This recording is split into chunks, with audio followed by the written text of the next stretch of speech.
Hello everyone. आज हम डारबॉक्स theorem करने वाले हैं। Darboux theorem is very important from your exam point of view.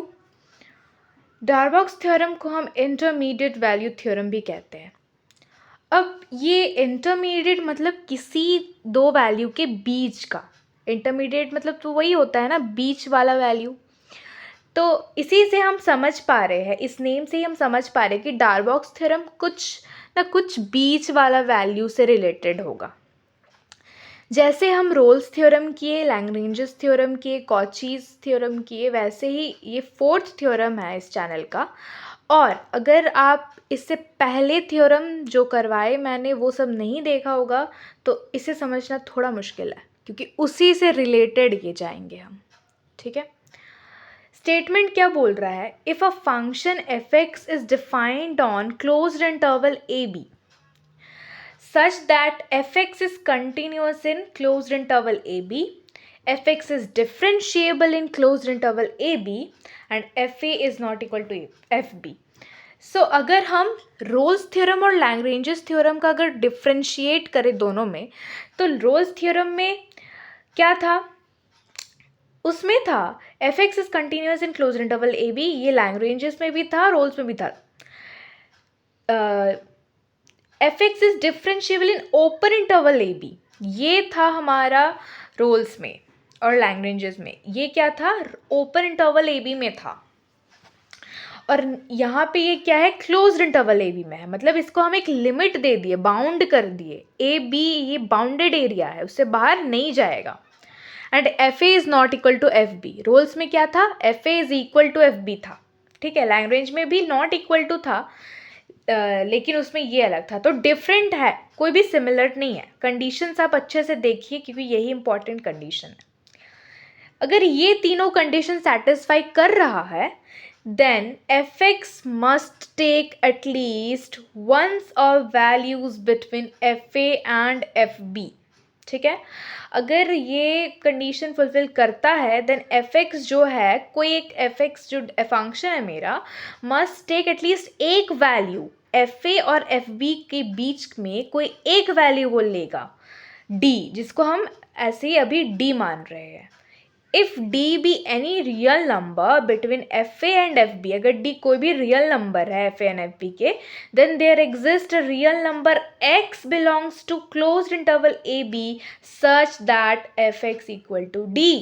ठीक है, मतलब ये अगर तीनों कंडीशन फुलफिल हो रहा है तब हमारा f a and f b के बीच में कोई ऐसा रियल नंबर होगा जो ए और बी के अंदर ही लाई करेगा, और तब हमारा उसका एफ एक्स का वैल्यू क्या आ जाएगा? डी। यही हमको शो करना है।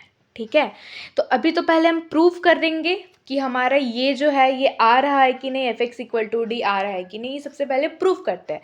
तो जैसे हम रोल्स थ्योरम में एक फंक्शन, एक पॉलिनॉमियल फंक्शन माने थे, वैसे ही हम इसमें भी मानेंगे। अगर वो आप नहीं देखे हैं तो प्लीज़ देखिए। पॉलिनॉमियल फंक्शन मैं ठीक नहीं कहूँगी, नॉर्मली फंक्शन माने थे। ठीक है, तो कुछ अलग नहीं है, सेम उसी पैटर्न में हम इस थ्योरम को भी क्या करेंगे? सॉल्व। ओके, प्रूफ में लिखेंगे let d be any arbitrary value between f a and f b. ठीक है, मैं लिख रही हूँ। अब let f a is less than f b, हम यहाँ कंसिडर किए हैं f a less than f b, so that f a is less than d less than f. इसका मतलब होता है जो मेरा डी है ना, वो एफ ए और एफ बी के बीच में लाई कर रहा है, और ये एफ बी जो है मेरा इससे भी बड़ा है, इससे भी बड़ा है, सबसे बड़ा है यहाँ पे। ठीक है, consider a function defined as follow. देखिए, तो f x equal to small f x minus d. कुछ याद आ रहा है? रोल्स थ्योरम में हम क्या लिए थे? इसमें प्लस ए था, एक कांस्टेंट माने थे हम।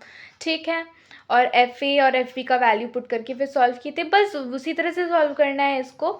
यहाँ पे हम ये फंक्शन जो माने हैं, firstly since f is continuous in closed interval a b, तो हमारा जो ये हम क्या माने हैं, स्टार्टिंग में ही क्या माने हैं, ये जो एफ एक्स है ना, ये देखिए, ये एफ एक्स क्या है, continuous in close interval a b में है, तो इसमें भी क्या होगा, ये फंक्शन भी क्या होगा, मेरा कंटिन्यूअस ही होगा इन क्लोज इंटरवल ए बी, ठीक है, और डिफरेंशियल भी होगा। तो इसे एक स्टेटमेंट लिख दीजिए कि since F x is continuous so this F x is also continuous. Okay, ऐसे लिखने के बाद अब आपको क्या करना है ना, ये जो हम ये माने let it be equation number 1, अब हमें एफ ए और एफ बी का वैल्यू निकालना है।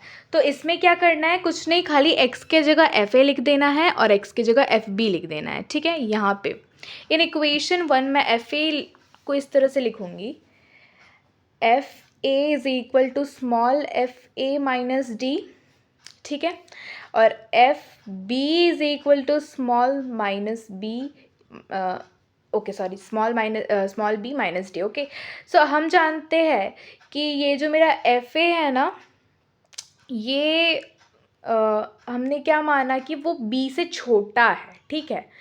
तो हम इसे इस तरह से लिख रहे हैं कि ये पूरा का पूरा मेरा लेस देन ज़ीरो है और ये पूरा का पूरा मेरा ग्रेटर देन ज़ीरो है, इस तरह से मान रहे हैं। मतलब हम लोग इन बिटवीन बीच में हम कोई एक पॉइंट को ज़ीरो मान रहे हैं, और उसके जो LHS में है वो हम आगे जब ज्योमेट्रिकल कंसेप्ट में समझाऊंगी इसका, तब आपको बेटर अंडरस्टैंडिंग होगा। तो ये जो मेरा ज़ीरो के LHS में है वो मेरा ये है एफ ए, और ज़ीरो के राइट हैंड साइड जो है वो मेरा क्या है, एफ बी है, ठीक है। तो इससे हम ये बोल सकते हैं कि f x must vanish at least once at some point, say x belongs to a b में एक पॉइंट आएगा जहाँ पर जो मेरा ये फंक्शन है वो वैनिश हो जाएगा। वैनिश होने का मतलब क्या है ना, वो ज़ीरो हो जाएगा। एक तो ये लेस देन है और फिर ये ग्रेटर देन है, तो बीच में ज़ीरो होगा ही होगा एक बार ना एक बार। एक फंक्शन, ये जो भी मेरा फंक्शन आएगा एफ एक्स, जो भी हम लाएंगे, जो मतलब जो जिसका तलाश कर रहे हैं, वो मेरा वैनिश होगा एक ना एक बार, ठीक है। तो इसे हम इस तरह से स्टेटमेंट लिखते हैं कि hence f x must vanish at least once at some point से x नॉट ले लेते हैं which belongs to close interval a b. अब इंटरवल तो यही होगा, ठीक है। सो अब x नॉट लिए हैं, तो अब जहाँ पे x है ना, इस इक्वेशन में x की जगह अभी हम x नॉट पुट कर देंगे। तो putting x equal to x naught in equation 1 ऐसे लिखिएगा। तो f x naught is equal to small f x naught is minus d. Okay, हम जान रहे हैं कि और एक चीज़ मैं आपको बताऊंगी कि इसमें हम क्या बोले कि hence f x must vanish at least once. तो जब ये वैनिश होगा तो मेरा ये पूरा का पूरा फंक्शन जो है ज़ीरो हो जाएगा, मतलब एफ एक्स नॉट क्या होगा, ज़ीरो हो जाएगा। तो इसका जो ये वैल्यू है, ये वैल्यू भी क्या होगा, ज़ीरो होगा, मतलब small f x not minus D भी ज़ीरो होगा, ठीक है। अगर मैं डी को उधर लेके चले जाऊँ तो f x naught is equal to d होगा, ठीक है।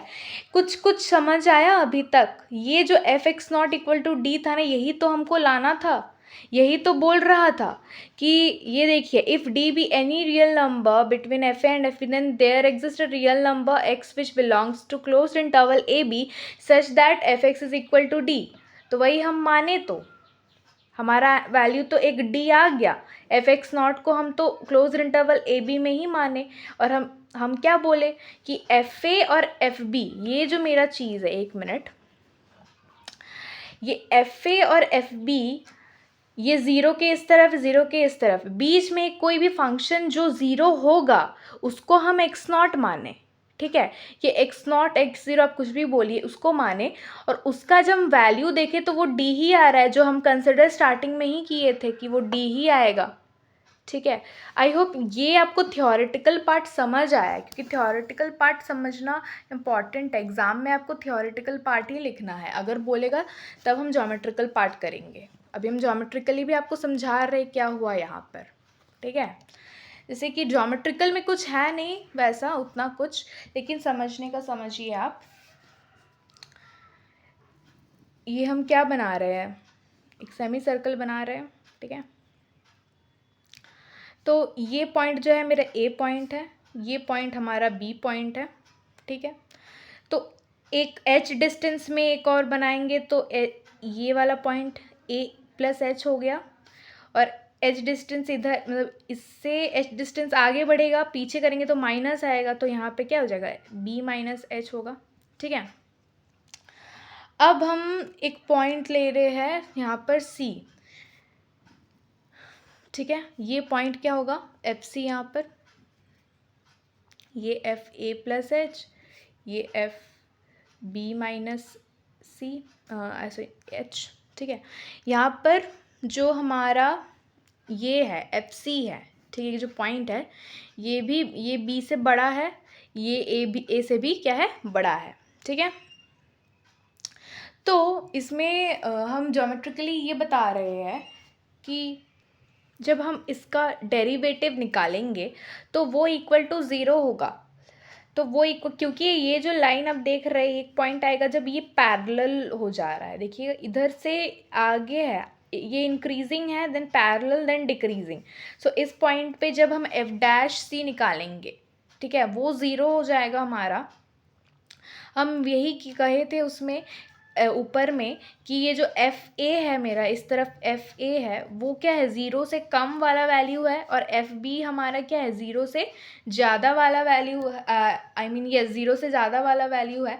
तो एक कोई पॉइंट आएगा जो इंटरमीडिएट वैल्यू, जो एक इंटरमीडिएट वैल्यू एफ और बी के बीच का पॉइंट होगा, जो हमारा वैनिश होगा, मतलब ज़ीरो होगा, वैनिश का मतलब ज़ीरो, और वही हमारा तो फाइंड आउट करना था। तो यही है, इसका कुछ खास उतना ज्योमेट्रिकली है नहीं, तो नहीं पूछेगा आपको, जो पूछेगा वो यही है, डार्बॉक्स थ्योरम। तो आप इसे अच्छे से देखिए, इसका स्क्रीनशॉट लीजिए। अगर वीडियो पसंद आए तो शेयर करिएगा सबको, ठीक है। चलिए, थैंक यू।